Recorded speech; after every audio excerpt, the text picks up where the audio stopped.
La plaça, doncs, era el meu teatre, i la meva palestra, i el meu gimnàs, i la meva lliça. Més enllà de la plaça hi havia l'ample món?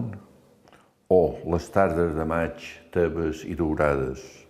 L'església vella, encesa de sol, flamejava com un canelobre d'or.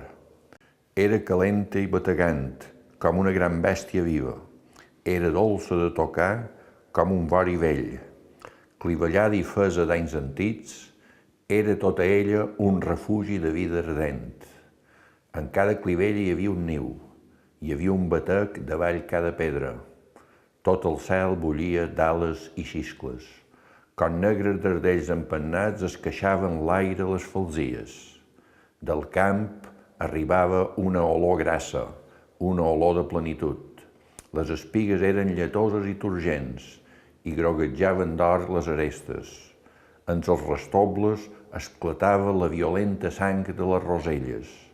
Els cirerers rumbejaven la polpa carnal del fruit.